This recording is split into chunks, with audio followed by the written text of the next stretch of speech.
সূরাটি তেলাওয়াত করেছি এজন্য যে এখানে জালেম এবং মাজলুমের চিত্র আল্লাহ সুবহানাহু ওয়া তাআলা তুলে ধরেছেন। মাজলুম কি করবে আর জালেম কি করে। যেখানেই মাহফিলে যাই ইয়াং জেনারেশন এসে বলে হুজুর কি করব, আমি তো এই রাজনীতি করি কিন্তু সমস্যায় আছি, করবোটা কি? করবেনটা কি? আলেম গায়ের আলেম সবাই এই সূরা থেকে আজকে বুঝতে পারবেন আমাদের করণীয়। কোরআনে কারীমের এই সূরাটি যেহেতু আগেই বলেছি যে কোরআনের সাথে দ্বীনের সাথে আমরা আলেম ছাড়া বা যারা মাদ্রাসায় যায়নি তারা ছাড়া, মাদ্রাসায় যারা গিয়েছে তারা ছাড়া খুব কম মানুষ চেনে জানে। অপরিচিত মানুষের কাছে পরিচিত যদি কাউকে করিয়ে দিতে হয় তাহলে যেমন আমরা বলি লোকটা এমন, দাড়িগুলো এমন, টুপিটা এরকম, পাঞ্জাবিটা এরকম, চলার গতি এমন, দেখতে এরকম, ঠিক এই সূরার পরিচয়টা আগে আমি আপনাদের কাছে করিয়ে দিচ্ছি, তুলে ধরছি। সূরাটি হলো 30 নম্বর পারা। কোরআনে পারা আছে কতগুলো? 30টি, তার মধ্যে এটা 30তম পারা। দ্বিতীয় যে বিষয় সেটি হলো এটা কোরআনের 114টি সূরার মধ্যে এই সূরাটা 85তম সূরা। কততম সূরা? পরিচয় পাচ্ছেন তো? 3 নম্বর, কোরআনুল হাকিমের সব সূরাগুলো দুই ভাগে বিভক্ত, মাক্কি মাদানী। এই সূরাটি মাক্কি। 4 নম্বর, এই সূরাতে আয়াত আছে 22টি। 5 নম্বর, এই সূরায় শব্দ আছে 109টি। 6 নম্বর, এই সূরায় অক্ষর আলিফ বা তা সা এরকম অক্ষর আছে 438টি। 7 নম্বর, এই সূরার নাম হলো সূরাতুল বুরুজ। দেখতে কেমন, কোথায় আছে, সব পরিচয় সূরা দিয়ে দিলাম।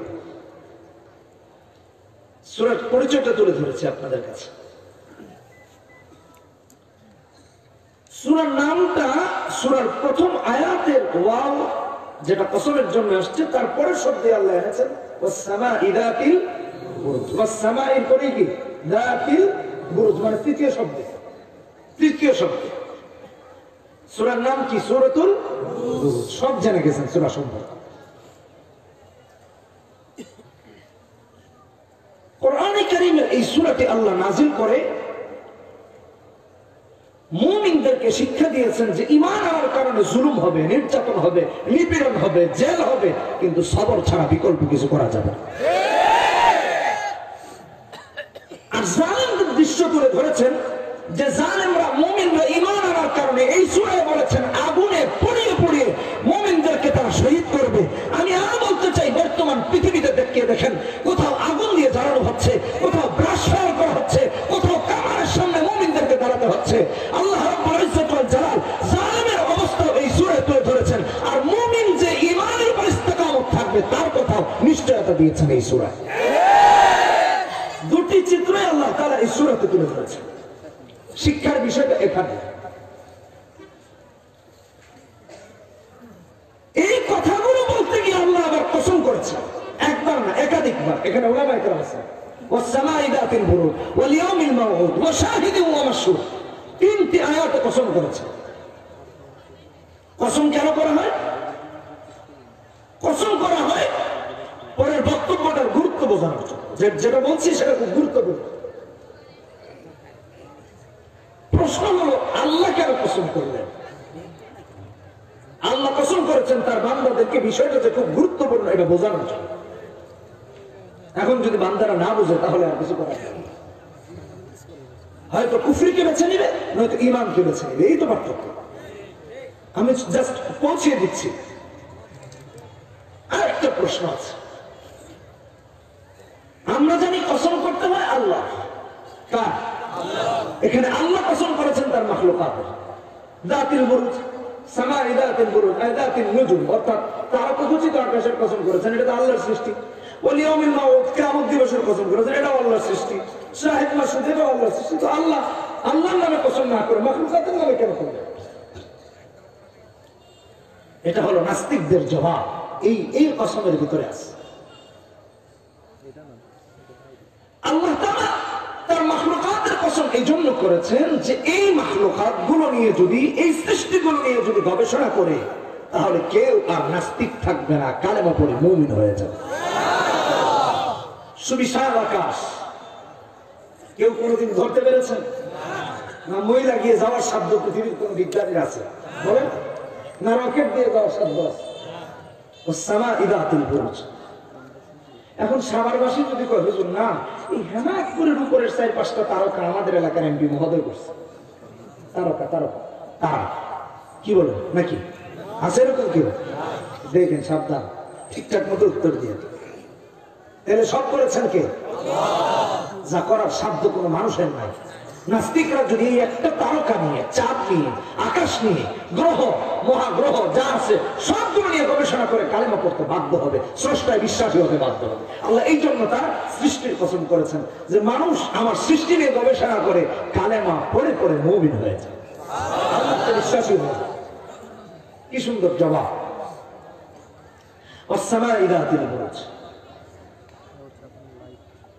কসম করেছেন তারকা ঘোষিত আকাশের। এতে কি আছে এমন যে এটার কসম করতে হবে? একটা উত্তর তো দিলাম। কোরআনে কারীম সূরা মুলক 29 নম্বর প্রথম পৃষ্ঠা থেকে সূরাটি আরম্ভ হয়েছে। তাবারাকাল্লাযী বিয়াদিহিল মুলকু ওয়া হুয়া আলা কুল্লি শাইইন কাদির। 3, 4, 5 নম্বর আয়াতে আল্লাহ বলেন, আল্লাযী খালাকা সাবআ সামাওয়াতি তিবাকা মা তারা ফি খালকির রহমান মিন তাফাউত ফারজি'ল বাসারা হাল তারা মিন ফুতুর সুম্মা আরজি'ল বাসারা কাররাতাইন ইয়ানকালিব ইলাইকাল বাসারু খাসিআন ওয়া হুয়া হাসিব। আমি আশ্চর্য হই, এই আকাশ নিয়ে কতদিন গবেষণা করেছো? পৃথিবীতে আল্লাহ ছাড়া, পৃথিবীতে দুনিয়া আখিরাতে আল্লাহ ছাড়া এমন একজন স্রষ্টা, এমন একজন দাবিদার না কিয়ামত পর্যন্ত দেখাতে পারবে, না পরকালে কেউ দাবি করতে পারবে যে আকাশ সে বানিয়েছে, জমিন সে বানিয়েছে, তারকা সে বানিয়েছে, চাঁদ সে বানিয়েছে, সূর্য সে বানিয়েছে। আল্লাহর কসম দেখাতে পারবেন না। ট্রাম্পের মতো একজন বিকৃত মস্তিষ্ক সম্পন্ন প্রধানমন্ত্রীও কিয়ামত পর্যন্ত হায়াত পেলে দাবি করবে না আকাশ আমি বানিয়েছি, জমিন আমি বানিয়েছি। নাস্তিকরা কতটা নির্বোধ হলে পরে আল্লাহ রাব্বুল আলামিনের অস্তিত্বকে আকাশ থেকে চিনতে পারে নাই, এদের মতো নির্বোধ আর আল্লাহর জমিনে কেউ। পৃথিবীর কোন পাগলও দাবি করে না যে আকাশ আমি বানিয়েছি, কোন পাগলও কিন্তু দাবি করে না। এখানে তো বোঝা যায় যে স্রষ্টা একজন আছে নাকি? আর দাবি একমাত্র আল্লাহ করেছেন, আর কাউকে পৃথিবীতে দাবি করতেও দেবে কিয়ামত পর্যন্ত। অনেক বড় উত্তর এখানে। আল্লাহ বলেন, আল্লাযী খালাকা সাবআ সামাওয়াতি তিবাকা মা তারা ফি খালকির রহমানি মিন তাফাউত। তাকিয়ে থাকেন আকাশের দিকে, একদিন নয়, দুদিন নয়, বছরের 365 দিন নয়, 1 বছর নয়, 2 বছর নয়, বছরের পর বছর, যুগের পর যুগ তাকিয়ে দেখেন, আকাশের একটা চুল পরিমাণ ভুল আপনার চোখে দৃশ্যমান হবে না। চক্ষু ক্লান্ত হয়ে ফিরে আসবে, আপনার বিবেক কাহিল হয়ে যাবে, ক্লান্ত হয়ে যাবে। আল্লাহর সৃষ্টিতে কোনো ভুল খুঁজে পাবে না। চ্যালেঞ্জ করেছেন, চ্যালেঞ্জ হিসেবে এটা তো আল্লাহ চ্যালেঞ্জ করে বলেছেন, পারলে ভুল দেখাও। ছোট এক বিল্ডিং বানাতে গেলে এদিক বাঁকা হয়ে যায়, ওদিক বাঁকা হয়ে যায়, রড 1 নাম্বার দেওয়া লাগে, 2 নাম্বার দিলে হেঁটে যায়, দেয়াল চষে চষে পানি আসে। আকাশের কোন দিক দিয়ে পানি বের হচ্ছে একটু দেখা তো, নাকি কোন দিক দিয়ে ফাঁকা আছে? না বলে হুজুর হেমায়তপুরের আকাশটা একটু কালো কালো দেখা যায়, এটা কালকে সাদা করে দেবো, তারা 14 গোষ্ঠীর ক্ষমতা আছে। মা তারা ফি খালকির রহমানি মিন তাফাউত। এই জন্য আল্লাহ এই তারকা খচিত আকাশের কসম করেছেন। আল্লাহ আরো বলেছেন সূরা সাফফাত 6 নম্বর আয়াত, ইন্না যায়্যানাস সামাআদ দুনিয়া বিজিনাতিল কাওয়াকিব। তারকা দিয়ে আকাশকে সজ্জিত করেছেন। আল্লাহ নিজে বলছেন, ওয়ালাকাদ যায়্যানাস সামাআদ দুনিয়া বিমাসাবিহ। 6 নম্বর আয়াত সূরা মুলক। সাজিয়েছেন কে? জোরে বলেন কে? আল্লাহ। সেই সাজানো আকাশের কসম করেছেন, আয়াতিল বুরুজ যাতিন নুজুম। তারকা খচিত আকাশের কসম করেছেন। সময় অল্প, তাই দ্রুত বলার চেষ্টা করছি। 2 নম্বর, ওয়াল ইয়াউমিল মাউউদ, অর্থাৎ কিয়ামত দিবসের কসম করেছেন।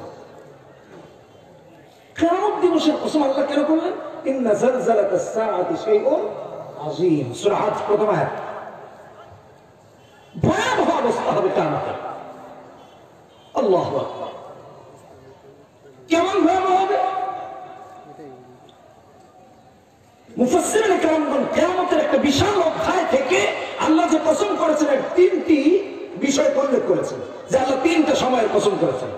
কিয়ামত একটা বিশাল অধ্যায়, কিন্তু এই তিনটা বিষয় আল্লাহ কসম করেছেন, ওয়াল ইয়াউমিল মাউউদের ব্যাখ্যা আছে। এক নম্বর, আজকে আমার ভাইরা, আমার বন্ধুরা, কিয়ামত সম্পর্কে, দ্বীন সম্পর্কে, ইসলাম সম্পর্কে, কোরআন সম্পর্কে নলেজ না থাকার পরেও ফতোয়া দেয়। আলেম না, মসজিদের মাদ্রাসার বারান্দায় উস্কা খেয়ে পড়েছে কিনা জানা নাই, কিন্তু ফতোয়া দেওয়ার উস্তাদ হচ্ছে যে তার চেয়ে বড় মুফতি আর পৃথিবীতে কেউ নেই। মুফতি জামান কামান যা আছে, গুলিস্তানের কামান টামান সব শেষ। লা হাওলা ওয়ালা কুওয়াতা ইল্লা বিল্লাহ। একজনকে দেখলাম, সে ওই সূরা সাবার আয়াত বলতেছে, মূর্তির বৈধতা দিতে গিয়ে বলতেছে ইয়ামালুনা দাও মাশা মাহারে বাবা তামাফেলা। এই ভিডিও আছে, এটা ভাইরাল হয়েছে। দেখে দেখে লিখে নোট করে আনছে, কিন্তু দেখে তো আমরা একটা পথে আছে। ইয়ামালুনা লাহু মা ইয়াশা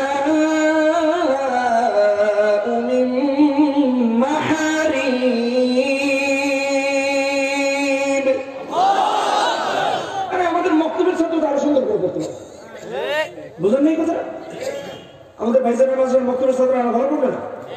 তাহলে এ যদি ফতোয়া দেওয়ার অধিকার রাখে, তাহলে আমাদের মাদ্রাসার ছোট্ট ছোট্ট মক্তবের ছাত্ররা তো ওর অবস্থা। কথা বুঝলেন না? যারা কোরআন সহি করে পড়তে পারে তারা তার ভুল করতে পারবে, কিন্তু সে টকশো থেকে ফতোয়া দিচ্ছে। আর টিভিগুলো এমন দেউলিয়া হয়েছে, কাদেরকে টকশোতে আনে জানে না, ব্যাকগ্রাউন্ড কি জানে। এমন এমন ব্যক্তিদেরকে টকশোতে নিয়ে আসে ইসলামের পক্ষে কথা বলার জন্য, যাদেরকে নামাজের ইমামতিতে দাঁড় করালে পাঞ্জাবি নষ্ট হবে, পাজামা নষ্ট হবে, জীবনে আর সামনে কোনোদিন নামাজের ইমামতিতেও দাঁড়াবে। বাংলাদেশে কি ইমামদের অভাব পড়েছে? মসজিদ মাদ্রাসার শহরের ইমাম খতিবদের কেন মাসালা জানো? তাদের কেন এনে মূর্খদের না, ওরা দেউলিয়া হয়ে গেছে। আল্লাহ যারা ভাড়া টাকা করে আনে থাক, এই কথা না হলে বাদ দিতে যাবে। কিভাবে আনে তা তো বুঝতেছে। আলেমের কি অভাব পড়েছে এই দেশে? আল্লাহ হেফাজত করুন। বল ইয়াউমিল মাউউদ, কিয়ামতের কসম করেছে তিনটা সময়। কেন এই কথাটা বলেছি? কিয়ামতের তিনটি সময়ের কথা বলেছেন। এক নম্বর, কবর থেকে যখন উঠবে কেউ কারো দিকে তাকাবে না, ভয়াবহ অবস্থা। কোরআনে কারীম খুলে দেখেন, আল্লাহ রাব্বুল ইজ্জত ওয়াল জালাল সূরা মাআরিজ 43 নম্বর আয়াতে বলেছেন ইয়াউমা ইয়াখরুজুনা মিনাল আজদাফি সিরাআ কান্নাহুম ইলা নুসবিন ইউফিদুন। যেন সবাই একটা লক্ষ্যস্থলের দিকে যাচ্ছে, দৌড়াচ্ছে, ডানে তাকাবে না, বামে তাকাবে না, সামনে তাকাবে না, পেছনে তাকাবে না, কেউ কারো দিকে তাকাবে না, ইয়া নাফসি বলে দৌড়াবে। কি ভয়াবহ অবস্থা! এই ভয়াবহ অবস্থার কসম আল্লাহ করেছেন। পৃথিবীতে দেখেছি সামান্য 2-3-4 মাত্রার যদি ভূমিকম্প হয়, দৌড়ায় কোন দিকে সেটাও জানে না। কই দৌড়াস কেন? কই বাস্তু না চাকা নাকি এটাও জানে না, শুধু দৌড়ায় আর দৌড়ায়। তাহলে কিয়ামতের ভয়াবহতাটা কত মারাত্মক! শুধু তাই না, আরো কসম করেছেন কিয়ামতের। আল্লাহ রাব্বুল আলামিন বলেন সূরাতুল আম্বিয়া 17 নম্বর পারা 10 নম্বর পৃষ্ঠা 104 নম্বর আয়াতে বলেন ইয়াউমা নাতমিস সামাআ কাতাইয়িস সিজিল লিল কুতুব কামা বাদানা আউওয়ালা খালকিন নুঈদু। আল্লাহ রাব্বুল আলামিন বলেন ইয়াউমা নাতমিস সামাআ কাতাইয়িস সিজিল লিল কুতুব। কাগজকে যেভাবে মুঠের মধ্যে নিয়ে দেওয়া যায়, ঠিক আল্লাহ রাব্বুল আলামিন আকাশকে জমিনকে একেবারে মুঠের ভিতরে নিয়ে আসবেন। তাহলে এই আল্লাহর ক্ষমতা কত বেশি, একটু চিন্তা করে দেখেন। আমার তো আরো কষ্ট হয় তাদের জন্য। আল্লাহ রাব্বুল আলামিন হাশরের মাঠে মুহাম্মদ সাল্লাল্লাহু আলাইহি ওয়াসাল্লামের পাশে সবাইকে রাখবেন, উম্মতকে পাশে রাখবেন। উম্মতের জন্য নবীজি কারো পক্ষে সুপারিশ করবেন, কারো বিপক্ষে সুপারিশ করবেন। এই সময়েরও কসম ওয়াল ইয়াউমিল মাউউদ দিয়ে আল্লাহ রাব্বুল আলামিন খেয়েছেন যে রাসূলের শাফাআতের সময়টা কি ভয়াবহ, কি ভয়াবহ! আজকে উম্মত রাসূলের বিরুদ্ধে দাঁড়াচ্ছে, উম্মত ওয়ারাসাতুল আম্বিয়াদের বিরুদ্ধে দাঁড়াচ্ছে, উম্মত নায়েবে নবীদের বিরুদ্ধে দাঁড়াচ্ছে, উম্মত উলামায়ে কেরামের উপর হাত তুলছে, উম্মত আলেমকে জুতা মারার কথা বলে, উম্মত আলেমকে যারা কিনা তাদের নবীর ওয়ারিস, যারা কিনা তাদের নবীর ওয়ারিস, এক নবীর ওয়ারিস নয়, সমস্ত নবীর ওয়ারিস, যে নবীর ওয়ারিসদের সাথে বেয়াদবি করলে হাশরের মাঠে রাসূলের শাফাআত তো দূরের কথা, মধ্যে ঢুকবে না। এই সময়ের কসম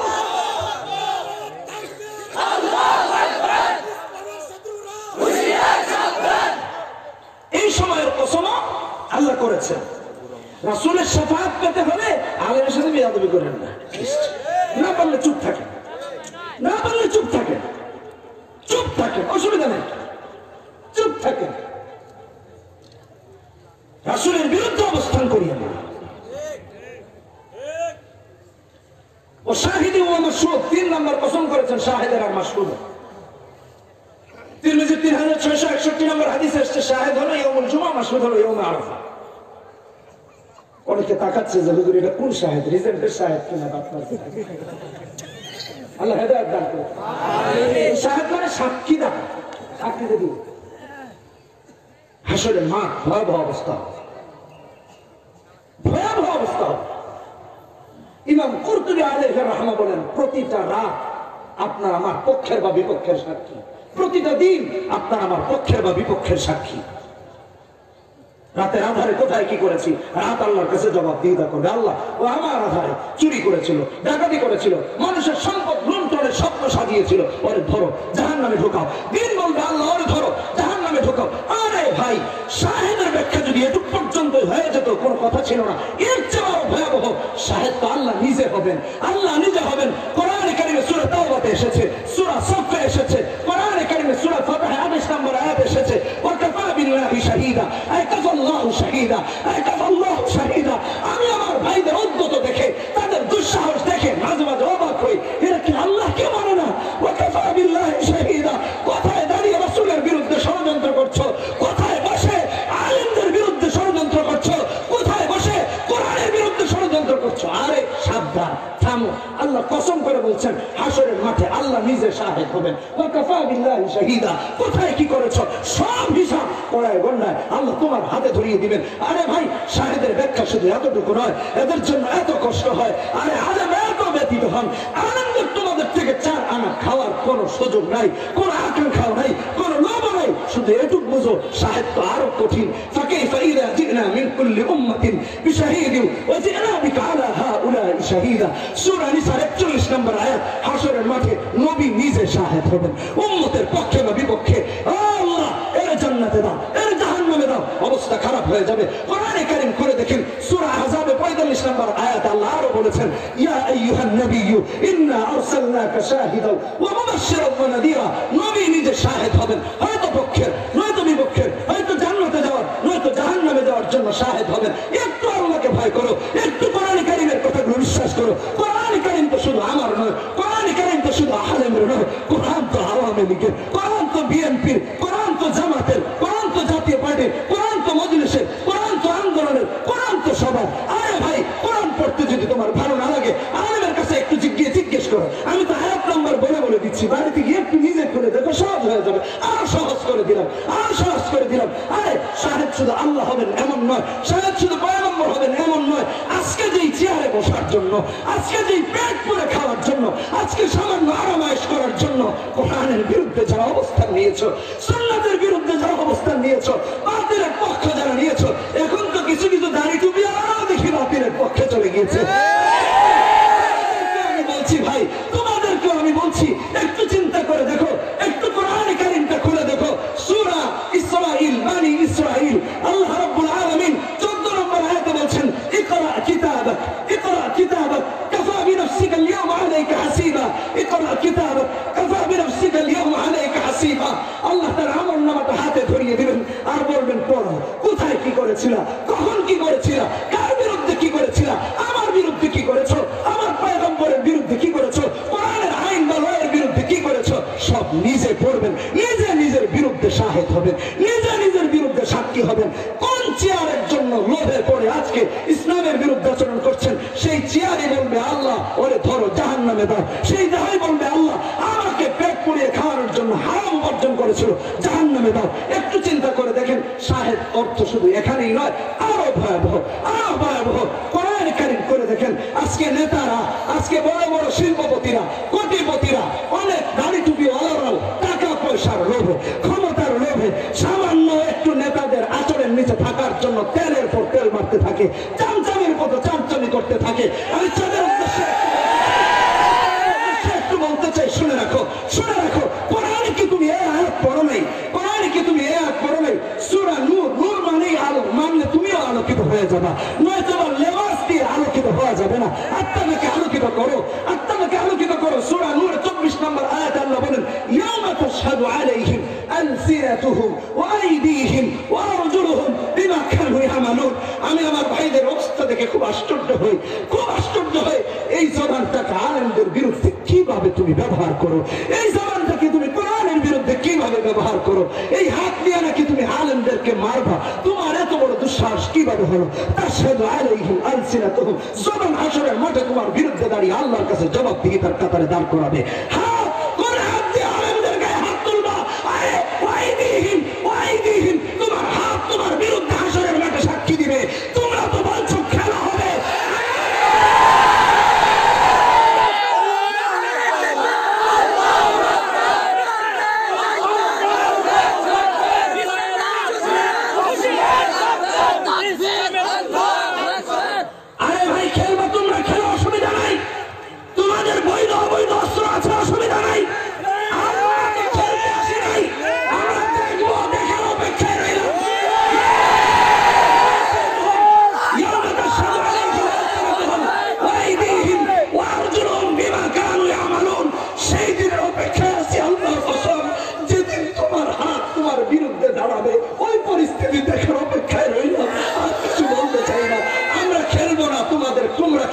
আমরা দেখবো হাসরের মাঠে। ইয়াউমা তাশহাদু আলাইহিম, ওই দিন দেখার অপেক্ষায় রয়ে গেলাম।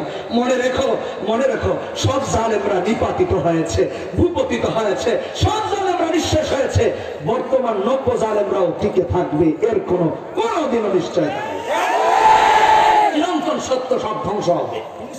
কিয়ামত পর্যন্ত থাকলেও তো কিয়ামত হবে, বলে যাক আরো 2-4-5 বছর বাঁচলাম, কি দিয়ে এরপরে দেখা তো তারপরেই হবে। يوم تشهد عليهم ألسنتهم وأيديهم وأرجلهم بما كانوا يعملون। কোন আলেমদের বিরুদ্ধে কথা বলো? আল্লাহ এই শাহেদের পছন্দ করেছেন। বললে তো শেষ হবে না, শাহেদের অর্থ তো আরো ভয়াবহ। সবাই সূরা পড়েন না? إذا زلزلت الأرض زلزالها وأخرجت الأرض أثقالها। দামি দামি ব্র্যান্ডের গাড়ি জোরে জোরে অবৈধ টাকা দিয়ে রাস্তা দিয়ে যাও, হেমায়তপুরের রাস্তা বলবে আল্লাহ আমার উপর দিয়ে অবৈধ গাড়ি চালিয়েছিল, ওর উপর দিয়ে ট্রলার চালাও। একটু অপেক্ষা করো, ইয়াউমাইযিন তুহাদ্দিসু আখবারাহা, সব সাক্ষী হবে আল্লাহর দরবারে। আমরা সেই সাক্ষী দেখার অপেক্ষায় রইলাম। কথা বলেন ঠিক না? আমরা তো খেলতে আসি নাই, আমরা দেখার জন্য অপেক্ষা করতেছি, দেখার অপেক্ষায় আছি, অসুবিধা নেই। তোমরা খেলো, আমরা দর্শক মনে করো নাকি? কসম করেছেন আল্লাহ এতগুলো বিষয়, সব কসম করে আল্লাহ কি বলছেন? কুতিলা আসহাবুল উখদুদ, লুইনা আসহাবুল উখদুদ, মানে যারা পরীক্ষা খনন করেছে, গর্ত খুঁড়েছে, তাদের উপর আল্লাহ লানত। প্রশ্ন হলো গর্ত কেন করেছে? মুমিনদেরকে সেখানে আগুন জ্বালিয়ে পোড়ানোর জন্য। কথা বুঝে খেয়াল করে, ইন্ধন দিয়ে আগুন জ্বালিয়েছে, পাশে বসে বসে মুমিনদেরকে জ্বালিয়েছে আর উল্লাস করেছে, উল্লাস করেছে। তোমরাও এখন খুব উল্লাস করছো, অসুবিধা নাই, অসুবিধা নাই, ইনশাআল্লাহ কোনো অসুবিধা নাই। কেন অসুবিধা নাই? এর উত্তর তো লাস্টে পাবেন আপনি, যে হুজুর সব হয়ে যাচ্ছে উল্টা পাল্টা, আপনি বলেন অসুবিধা নাই। কেন অসুবিধা নাই এটা পরে বলতেছে। এই কথা জানতে হলে একটা ঘটনা আপনাদেরকে শুনতে হবে, তবে ঘটনাটা মুসলিম শরীফের হাদিস, ৭৭০৩ নম্বর হাদিস। পূর্বের জমানায় যারা বাদশা ছিল এরা নিজেকে রব দাবি করতো, নাউজুবিল্লাহ, যেমন ফেরাউন। সূরা নাজিয়াত ২৪ নম্বর আয়াতে এসেছেন, ফাকাল আনা রাব্বুকুম আ'লা। এতদিন ছোট রব ছিলাম, আজকে বড় রব। আল্লাহ কত ক্ষমতা শেষ, ঠিক শেষ হয়ে গেছে। চিন্তা করে ওই জামানায় বাদশারা জাদুকর পালতো নিজের ক্ষমতা টিকানোর জন্য, আর এই জামানায় গুন্ডা বাহিনী, সন্ত্রাস বাহিনী পালে ক্ষমতা টিকানোর জন্য। পার্থক্য হলো একটু চেঞ্জ হয়েছে, বিশাল। তো এক বাদশা ছিল, তার একজন জাদুকর ছিল। জাদুকর একদিন বাদশাকে বলছে, বাদশা মহোদয় আমি কবে মরে টরে যাই তো আপনার রাজ্যকে দেখবে। এক কাজ করে সারা দেশ থেকে যাচাই করে বাছাই করে চুজ করে একটা মেধাবী ব্রিলিয়েন্ট মেধা সম্পন্ন একটা ছেলেকে আপনি দেন, আমি জাদু শিখে, আমি বললেও আপনার ক্ষমতা ঠিকঠাক থাকবে। তো বাদশা শুনে বলছে বুদ্ধি তো খারাপ দেশ নাই, এটা তো খুব ভালো বুদ্ধি, যা সারা দেশ থেকে যাচাই করে একটা মেধা সম্পন্ন মেধাবী একটা ছেলেকে এনে জাদুকরের কাছে জাদু শিখতে দিয়েছেন। ছেলেটি প্রতিদিন জাদুকরের কাছে যায় আর আসে জাদু শিখে।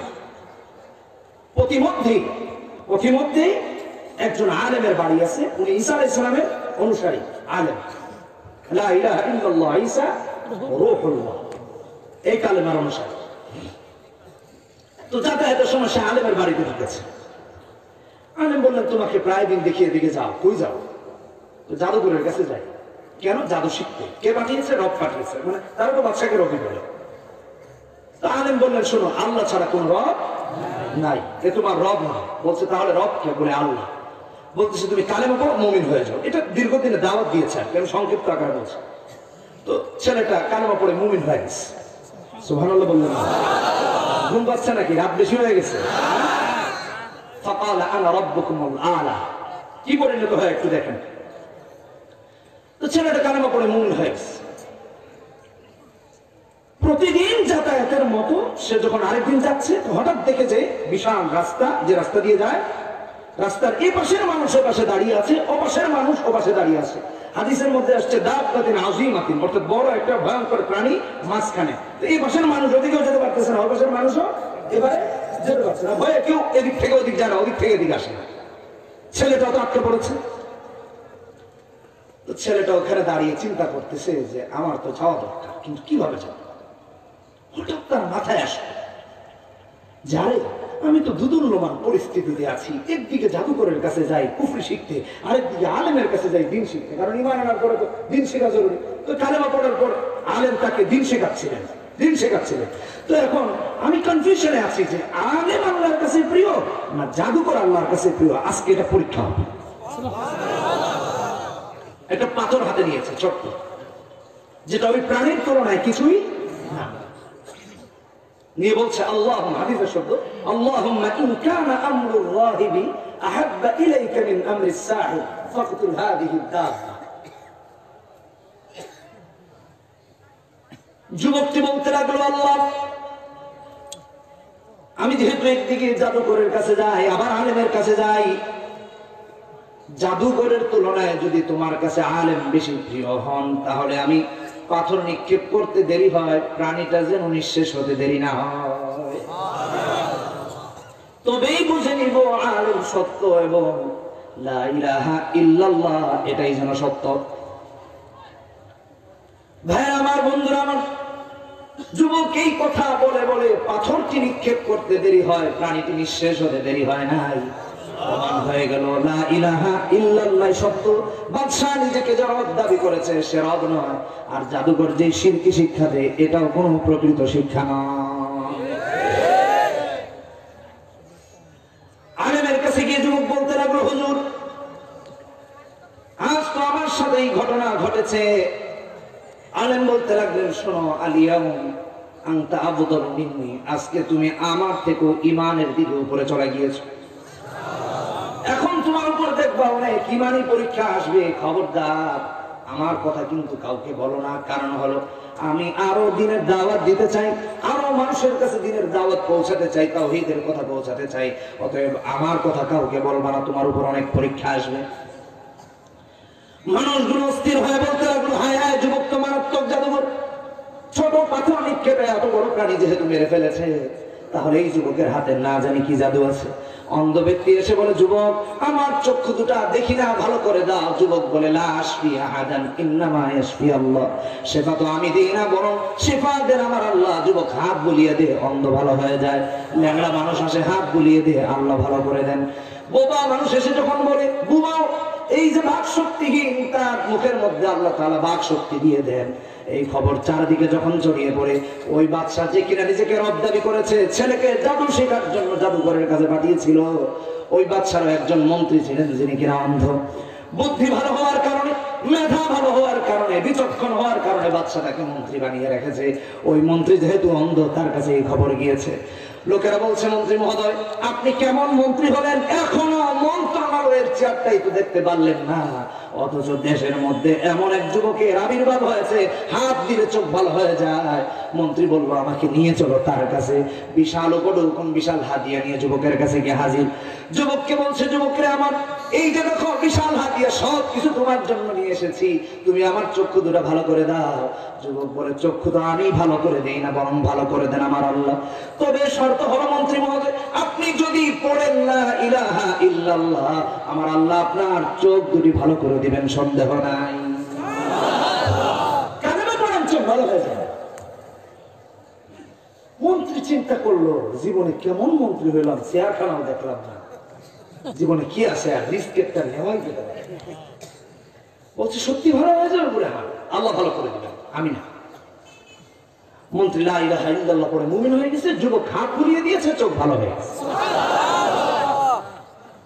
মন্ত্রণালয়ে যখন গিয়েছে, বাদশা দেখে বলছে, হাদিসে এসেছে মান রাদ্দা আলাইকা বাসারা, তোমার চোখকে ফিরিয়ে দিল। মন্ত্রী বলছে রাব্বি আল্লাহ।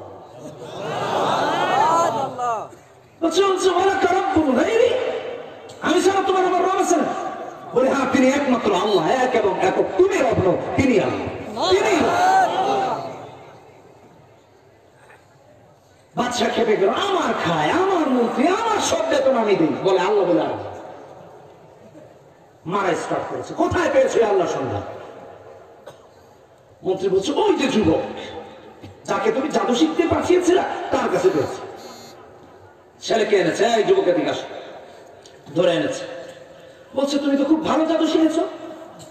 বলে কেন বাদশা? বলছে হাত দিলে চোখ ভালো হয়ে যায়, হাত দিলে পা ভালো হয়ে যায়, জাদু ভালো শিখেছ না? না, লা আশফি আহাদান ইন্নামা ইয়াশফি আল্লাহ। কিন্তু মুসিবত, মন্ত্রীও বলে আল্লাহ, এও বলে আল্লাহ, এ কোন মুসিবত হলো? এই কোথায় পেয়েছো আল্লাহ তোমরা? যুবকের মাথায় মনে আছে হুজুর বলেছিলেন খবরদার আমার কথা কাউকে বলবা না, কারণ দাওয়াতে নিঃশব্দের বন্ধনা হয়ে যায়, চালিয়ে যেতে হবে। মনে আছে আপনাদের? যুবকের উপর নির্যাতন আরম্ভ হলো, নিপীড়ন আরম্ভ হলো, যেটা এই যুগের ভাষায় রিমান্ড বলা হয়। যুবক তো বলে না, মুমূর্ষু অবস্থায় যখন সে বলল অমুক জায়গায় এক আলেম আছেন, তার কাছে শিখেছে। আলেমকে ডেকে আনা হলো। আলেমকে বলছে আল্লাহ কোথায় পেয়েছো? যে যুগে যুগে নবী রাসূল করেছে এই দাওয়াত দিয়েছেন, লা ইলাহা ইল্লাল্লাহ, তুমি আল্লাহ না, বরং আল্লাহ তো এক এবং একক। নির্যাতন আরম্ভ হলো, নিপীড়ন আরম্ভ হলো। দেখে যে কালেমা থেকে তিনি সরেন না।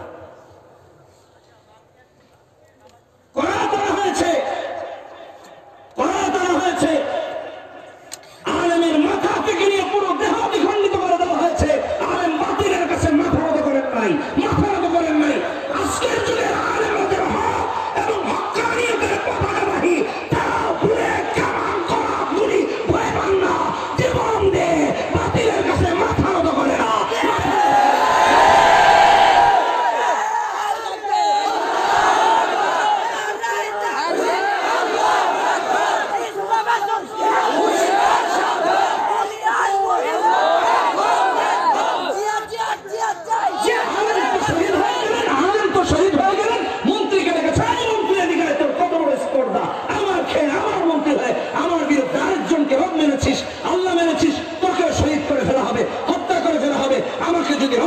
তাহলে তোকে ছাড় দেওয়া হবে। মন্ত্রীও বললেন ন মুসলিম মন্ত্রী, ন মুসলিম মন্ত্রী, তিনিও বললেন বাদশা আলেমের মতো প্রয়োজনে আমিও শহীদ হব, তোমার কাছে মাথা নত করবো না। এরকম একজন ন মুসলিম মন্ত্রী আজকালকে কোটি কোটি মন্ত্রী থেকে উত্তম, কোটি কোটি মন্ত্রী থেকে উত্তম। একজন ন মুসলিম মন্ত্রী, তার কাছ থেকে শিক্ষা। বাদশা চিন্তা করলো যে যুবককে তো মারতে হবে, কিন্তু চিন্তা করলো এদের কপালে গায়ে বডিতে ছুরি করাত দিয়ে তো ফাড়া গিয়েছে, যে যুবক হাত দিলে চোখ ভালো হয়ে যায়, ওরা তো করাত চালালে আমার করাত ভাঙা ছাড়া কিছু, তাকে তো এইভাবে মারা যায়। হাদিসে এসেছে কয়েকজন মিলিয়ে তার জন্য সৈন্য নির্ধারণ করে দিয়েছে যে তোমরা তাকে পাহাড়ের উপরে নিয়ে যাবা। দেশের সবচেয়ে বড় পাহাড়ের উঁচু, সব একেবারে সবচেয়ে উপরে নিয়ে গিয়ে বলবে, তুমি যদি বাচ্চাকে রব মানো তোমাকে এখান থেকে জীবিত নিয়ে যাওয়া হবে, আর যদি না মানো তাহলে কিন্তু এখান থেকে ফেলে মেরে ফেলা হবে। বলে মহারাজ ঠিক আছে।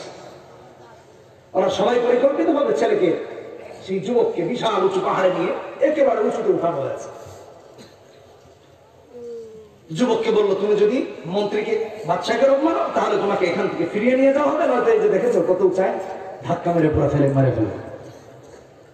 হাদিসে এসেছে যুবক বলে, আল্লাহুম্মা কফিনিহিম বিমা শি'ত, আল্লাহ ওরা আমাকে মারতে আসে, তুমি কি করবে তুমি করো। আল্লাহুম্মা কফিনিহিম বিমা শি'ত। এমন উত্তাপ, এমন ভূমিকম্প, এমন ঝড় তুফান আরম্ভ হলো, সব পাহাড় থেকে পড়ে মরে শেষ। যুবক হেঁটে হেঁটে বাচ্চার দরবারে এসে হাজির। বাচ্চা জিজ্ঞেস করেছে, আরে তোমার সাথে আরো যাদেরকে দিলাম ওরা কোথায়? আমার আল্লাহ তাদের জন্য যথেষ্ট হয়ে গেছে, আমার আল্লাহ তাদের জন্য যথেষ্ট হয়ে গিয়েছেন, আমার আল্লাহ তাদের জন্য যথেষ্ট হয়ে গিয়েছেন। বাচ্চা চিন্তা করলে এভাবে তো যুবককে মারা যাবে না, পাহাড়ে না জানি তার কি সম্পর্ক আছে, সমুদ্রে পাঠানো হোক, আমার একটা বাহিনী তৈরি করে তাকে দিয়ে সমুদ্রে পাঠানো হলো, আর বলা হলো মেরে ফেলার আগে বলবা আমাকে রব মানতে, যদি মানে নিয়ে আসবা, আর যদি না মানে ফেলে মেরে ফেলবা। যুবককে ঠিক সেভাবে করে গভীর সমুদ্রে নিয়ে যাওয়া হলো, নিয়ে গিয়ে বলা হলো যদি তুমি বাচ্চাকে রব মানো তোমাকে এখান থেকে জীবিত নিয়ে যাওয়া হবে, আর যদি বাচ্চাকে রব না মানো তাহলে এখানেই তোমাকে মেরে ফেলা হবে। আবার সে বলে আল্লাহুম্মা কফিনিহিম বিমা শি'ত। সমুদ্র উত্তাল হয়ে উঠলো, জাহাজ ডুবে শেষ, সব ডুবে শেষ। যুবক পানির উপর দিয়ে আবার বাচ্চার দরবারে হাজির। বাচ্চা জিজ্ঞেস করে, আরে তুমি আবার এখানে? বলে হ্যাঁ এই তো আসলাম। সাথী সঙ্গীরা কোথায়? কই কাফানিহিমুল্লাহ, কাফানিহিমুল্লাহ। আরে তোমরা যদি আলেমের সাথে খেলতে আসো, আমরা বলি কাফানিহিমুল্লাহ, আল্লাহ যথেষ্ট হয়ে যাবে, আল্লাহ যথেষ্ট হয়ে যাবে। কথা বলে ঠিক কিনা? আমাদের বিচারের জায়গা একটাই, আল্লাহ। রাষ্ট্রের কারো কাছে বিচার দেওয়ার দরকার নেই। রাতে আধারে দু চোখের পানি, আর আদালত হলো আল্লাহ সুবহানাহু ওয়া তাআলার আদালত। অসুবিধা নেই, আলেমরা কাঁদতে জানে, ছাত্র জমানা থেকেই কাঁদে গেলে অভ্যস্ত, তো বুড়া কালে কাঁদা কোনো কঠিন কিছু না। ছেলেকে মারা গেল না, ছেলেকে বাচ্চা বলছে, আচ্ছা এক কাজ করো, তোমাকে তো মারতে পারছি না, তাহলে কেমনে মারা যায়? এখন আপোষে আসবে, কারণ মারতে তো পারছি না, বাট এটা তো পুরো ভাইরাস তার ক্ষমতার জন্য, সে ভাবছে আর কি। তো বলছে, আচ্ছা তোমাকে তো পাহাড়েও মারা যায় না, সাগরেও মারা যায় না, কেমনে মারতে? কয় বাচ্চা মহোদয়, আমাকে মারতে হলে আমি যেভাবে বলবো সেভাবে মারবো। আচ্ছা ঠিক আছে বাবা, তুই যেভাবে বলিস সেভাবেই মারবো, বাপ বল কেমনে মরবো? বলছে, আমার তীর আমার ধনুক দিয়ে আমাকে মারা লাগবে, তবে হ্যাঁ বিশাল সমাবেশের আয়োজন করতে হবে, এই রাজ্যের কেউ ঘরে থাকতে পারবে না, সবাইকে সেই সমাবেশে হাজির করতে হবে। আচ্ছা ঠিক আছে করবো। বলছে, আমার তীর নিয়ে আমাকে মারতে হবে। বলে ঠিক আছে মারবো। তো যুবক বলছে, তীর যখন মারবা তখন চিৎকার দিয়ে সবাইকে শুনিয়ে বলতে হবে বিইসমি রাব্বিল গোলাম, মানে এই যুবকের রবের নামে তীর মারলাম, এই এই এই নামে তীর মারতে হবে। বলে তাও করবো, তাও তোরে মারতে হবে। সে নিজেকে রব দাবি করে, কিন্তু এখন যুবকের রবের নামে তীর মারতে রাজি, মাগার তারে রাখতে রাজি। বলছে ঠিক আছে। মূলত বিষয় হলো দাওয়াতের চূড়ান্ত সময় চলে এসেছে আল্লাহর তরফ থেকে। বিশাল সমাবেশের আয়োজন করা হবে, বিশাল সমাবেশ, সব এসেছে রাজ্যের, ওঠানো হলো উঁচু মঞ্চে, সব মানুষের সামনে যুবকের তীর ধনুক নিয়ে তার বুকে মারা হলো বিইসমি রাব্বিল গোলাম বলে। আল্লাহু আকবার।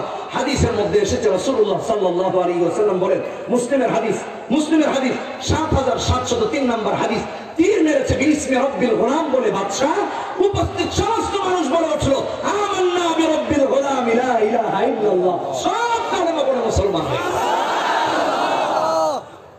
সমস্যাটা এখানে। বাচ্চা বলছে, আরে এত হিন্দু বিপরীত হলো। চামচাগুলো বলতেছে, বাচ্চাকে করলেন কি? সব মুসলমান হয়ে গেছে। বলছে যা হয়েছে হয়েছে, ও তো খতম হয়েছে, এখন কি করতে হবে বল? আলেমদের বিরুদ্ধে যারা পরিকল্পনা করেন, যারা ষড়যন্ত্র করেন, এই কথা থেকে শিক্ষা নেন। এটা হাদিসের কথা, এই হাদিস তো তোমারও, এই হাদিস তো আমারও। আশপাশের লোকগুলো বাচ্চা বললো, বাচ্চা মহোদয় বিশাল করে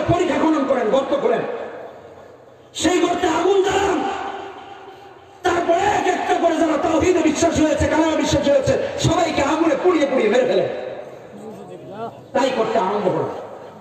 আর পাশে দেখে বসে বসে তারা উল্লাস করতে আরম্ভ করেছে, মুমিনদেরকে মারছে, শহীদ করছে, আর তারা আনন্দ করছে, এনজয় করছে। আজকেও বলে এক একজন মাইকের সামনে আলেমদের সাথেও তামাশা করে, খেলার মতো তামাশা। আফসোস হয় এগুলো দেখে। এক এক করে সবাইকে শহীদ করে দিচ্ছে। এখানে বাবা হয়েছেন এরকম কজন আছেন? বাবা হয়েছেন মানে বাচ্চা কাচ্চা আছে, হাত তুলেন তো দেখি। মাশাআল্লাহ, হাত নামান। সন্তানের প্রতি বাবার কি ভালোবাসা তা তো জানা আছে। যারা বাবা হন নাই তারা জীবনে বুঝবেন, আর যে মা হয়নি সেও বুঝবে না। যে মা হয়েছে সে বুঝবে সন্তানের ভালোবাসা বাবার মনে কেউ না। হাত্তা জাআত ইমরাতুন, এক এক করে এনে শহীদ করে দিচ্ছে। এক পর্যায়ে একজন মাকে আনা হয়েছে। হাত্তা জাআত ইমরাতুন ওয়া মাআহা সাবিয়্যুন, কোলে দুধের বাচ্চা। মাটি কান্না করতেছে আগুনের সামনে দাঁড়িয়ে দাঁড়িয়ে, সে আল্লাহ, আমি আগুনে চাপ দিব, কিন্তু আমার এই কলিজার টুকরা সন্তানটাকে নিয়ে কিভাবে চাপ দিব? আমি না হয় শহীদ হয়ে যাবো, কিন্তু আমার এই বাচ্চাটাকে নিয়ে কি করে আগুনে চাপ দিব?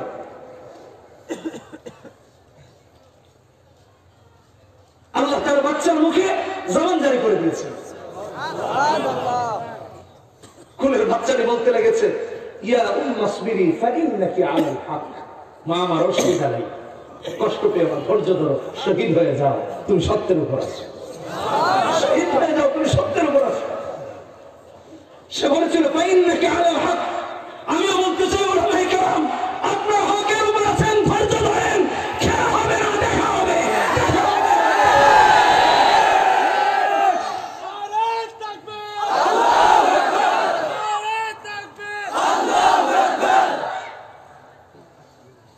আলেমদের সাথে তামাশা তোমাদেরকে কোথায় নিয়ে গিয়েছে? কোথায় নিয়ে গিয়েছে? একটু চিন্তা করে দেখেছো কি করছো তুমি?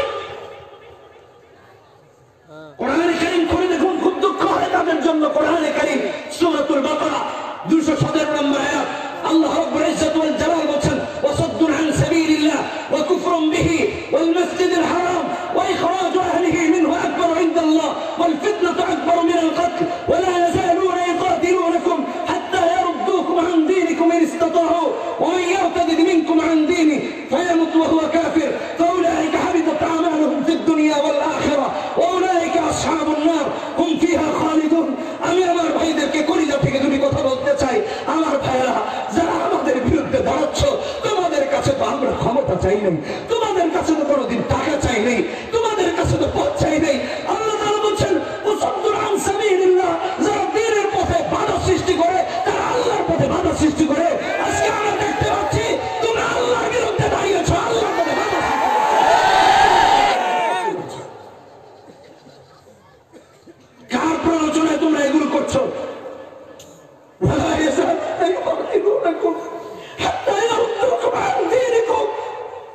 আমার কথা যদি তোমাদের বিশ্বাস না হয়, কোরআনে কারীম করে দেখো 217 নম্বর আয়াত, দ্বিতীয় পারা 13 নম্বর পৃষ্ঠা, আল্লাহ বলছেন, লা ইয়াজালুনা ইউকাতিলুনাকুম হাত্তা ইয়ারুদ্দুকুম আন দীনিকুম ইন ইসতাতাউ। ওরা যদি পারে তোমাদেরকে, মুমিনদেরকে হত্যা ততক্ষণ বন্ধ করবে না যতক্ষণ না আমাদেরকে দিন থেকে সরাতে পারবে। দিন থেকে না সরানো পর্যন্ত ওরা আমাদের হত্যাযজ্ঞ বন্ধ করবে না। আজকে সারা পৃথিবীতে দেখো, সিরিয়াতে মুসলমানদেরকে মারছে, কাশ্মীরে মুসলমানদেরকে মারছে, আফগানিস্তানে মুসলমানদেরকে মারছে, সিরিয়ায় মুসলমানদেরকে মারছে, সারা পৃথিবীতে মুসলমানদেরকে মারছে। শুধু তাই না, আমাদের পার্শ্ববর্তী রাষ্ট্রে বড় কষ্ট রাখার অপরাধে মুসলমানদেরকে মারা হচ্ছে। এর চেয়ে দুঃখজনক আর কি আছে? তারপরও কি তোমরা বুঝবে না? লা ইয়াজালুনা ইউকাতিলুনাকুম, আরে এই কথাটা তো আমার না, এই কথাটা তো আল্লাহ। লা ইয়াজালুনা ইউকাতিলুনাকুম হাত্তা ইয়ারুদ্দুকুম আন দীনিকুম, তোমাকে আমাকে আমাদের দিন থেকে না সরানো পর্যন্ত ওরা মারবে। আর সেই মারার নেতৃত্বে আজকে মুনাফিকদেরকে তারা যাচাই বাছাই করে বসিয়ে দিয়েছে, মুনাফিকদেরকে বসিয়ে দিয়েছে। লা ইয়াজালুনা ইউকাতিলুনাকুম হাত্তা ইয়ারুদ্দুকুম আন দীনিকুম ইন ইসতাতাউ। একটু আল্লাহকে ভয় করো, একটু আল্লাহকে ভয় করো। যারা আল্লাহর পথে বাধা দেয়, আল্লাহ কি বলছেন? ওয়া ইয়ারতাদিদ মিনকুম আন দীনিহি ফায়ামুত ওয়া হুয়া কাফির। দ্বীনের পথে যারা বাধা দেয় সে মুরতাদ হয়, মুরতাদ হয়। আর মুরতাদ যদি তাওবা না করে মারা যায়, সে কাফের হয়ে মারা যায়।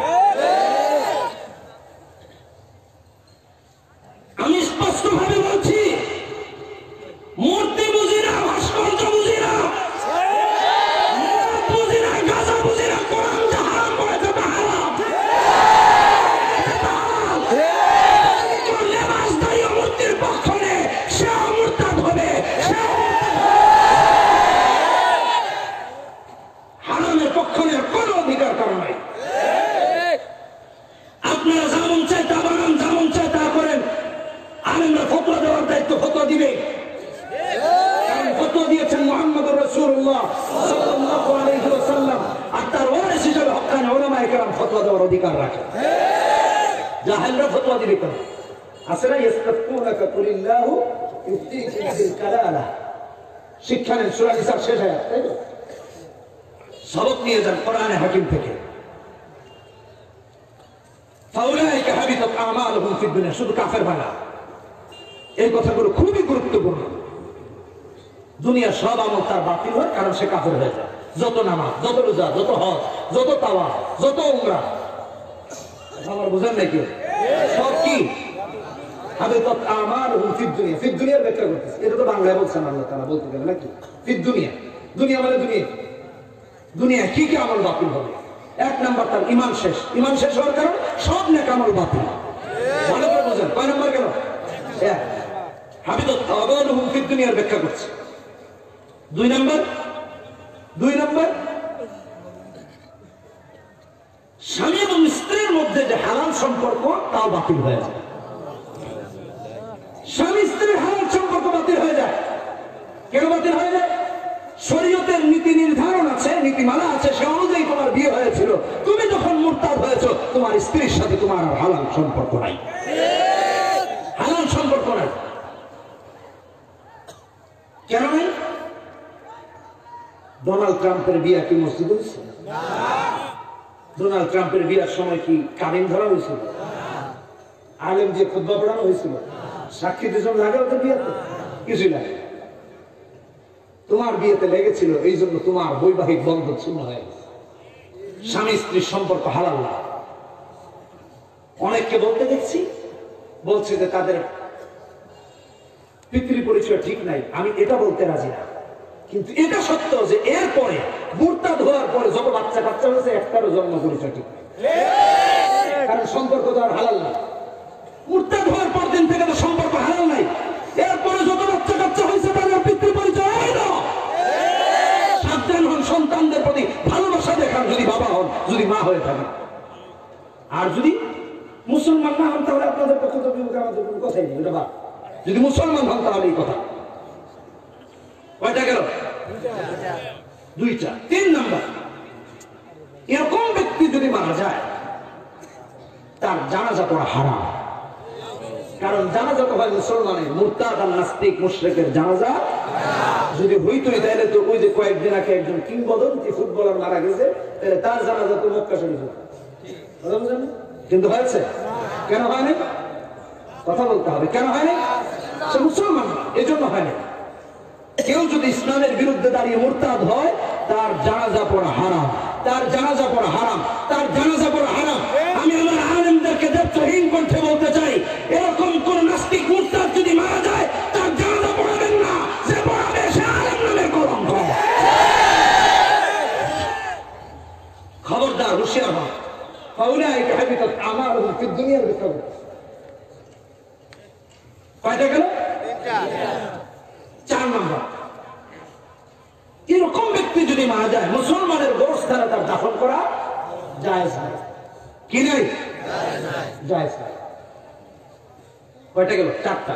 পাঁচ নম্বর, কেউ যদি মুরতাদ হয়, তাহলে তার পৈতৃক সম্পত্তি থেকে সে কোনো মিরাজ পাবে না, বা এমন কোন আত্মীয় যদি মারা যায় যার থেকে সে মিরাজ পাওয়ার অধিকারী বা তার অধিকার রয়েছে, আল্লাহ রাব্বুল ইজ্জত ওয়াল জালাল সূরা নিসা 11 নম্বর আয়াতে বলেছেন না, ইউসিকুমুল্লাহু ফি আওলাদিকুম লিয-যাকারি মিথলু হাযযিল উনসায়াইন। এই বিধান মুমিনদের জন্য প্রযোজ্য, মুরতাদের জন্য নয়, নাস্তিকের জন্য নয়। অতএব এমন ব্যক্তি তার কোন আত্মীয় স্বজনের মিরাজ পাওয়ার ক্ষমতা বা অধিকার, মনে থাকবে? কথা বলেন, মনে থাকবে? খবরদার, সাবধান হন, সাবধান হন। আমি তো দুঃখ নিয়ে দু চারটি কথা বললাম। ওমা নাকামু মিনহুম ইল্লা আইয়ুমিনু বিল্লাহিল আজিজিল হামিদ। ওই যে আগুনে পুড়িয়ে পুড়িয়ে মুমিনদেরকে শহীদ করা হয়েছিল, তাদের শুধু অপরাধ ছিল লা ইলাহা ইল্লাল্লাহ পড়া। আজকে আলেমদের অপরাধ, তার ঈমানের উপর ইস্তেকামত আছে। আজকে আলেমদের অপরাধ, তাদের মাথায় টুপি আছে। আজকে আলেমদের অপরাধ, তাদের চেহারায় দাড়ি আছে।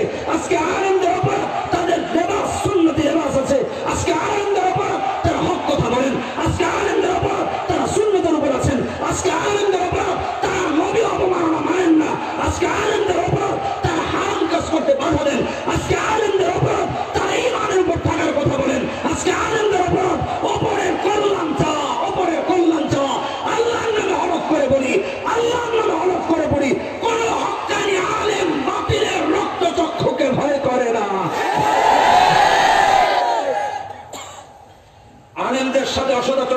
করুন, দেশে রহমত আসবে।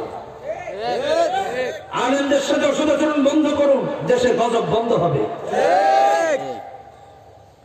রাতের বেলা মাদ্রাসাগুলোতে গিয়ে দেখেন, আমি আমার ছোটবেলার একটা ছোট্ট ঘটনা শোনাই। আমার উস্তাদদের মধ্যে সেই উস্তাদ হাকিম আখতার রহমতুল্লাহ আলাইহির খলিফা মারা গিয়েছেন, আল্লাহ জান্নাত দান করুন। ওনার কাছে হিফজ পড়তাম। আমাদের আরেকজন ছিলেন মুহতারাম ওয়ালিউল্লাহ দামাত বারাকাতুহু, তিনি বেঁচে আছেন। যেহেতু রেকর্ড হচ্ছে, আমার এই কথা শুনতে পারেন।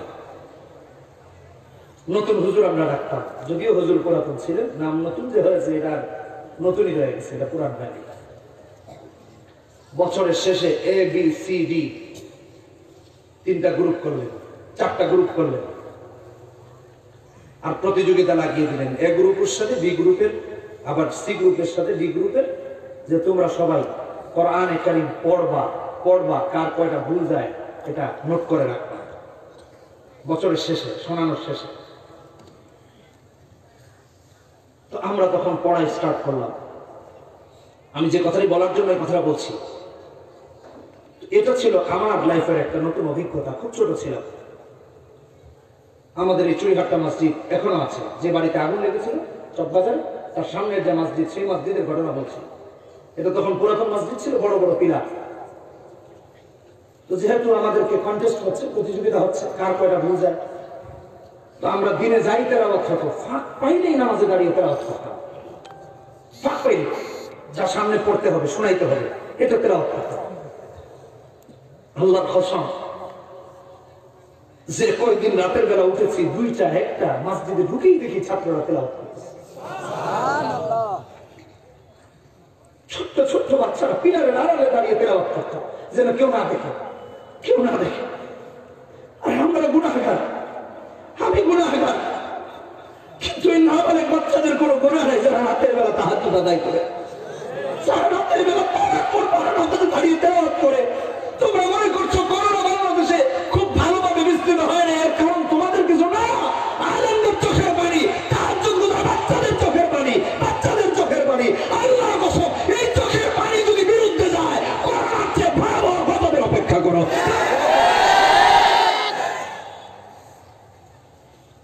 মাদ্রাসাগুলোতে যান, যারা উস্তাদ আছেন তারা বলতে পারবেন।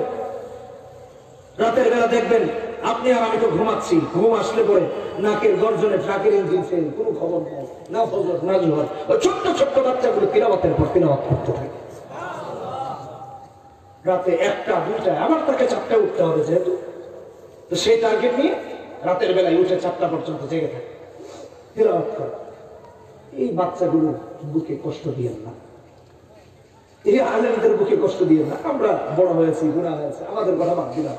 না বালেকের তো কোনো গুনাহ নাই, আছে না, তাদেরকে কষ্ট দিয়ে না, তাদেরকে কষ্ট দিয়ে না। তাদের কলিজায় কষ্ট দিলে ওদের চোখ থেকে যদি পানি আসে, এই পানি দিয়ে কোথায় যে ভাষাবে কি, এটা আল্লাহ ছাড়া কেউ জানে। আলেমদেরকে সম্মান করবেন তো ইনশাআল্লাহ? জোরে বলেন, করবেন তো ইনশাআল্লাহ?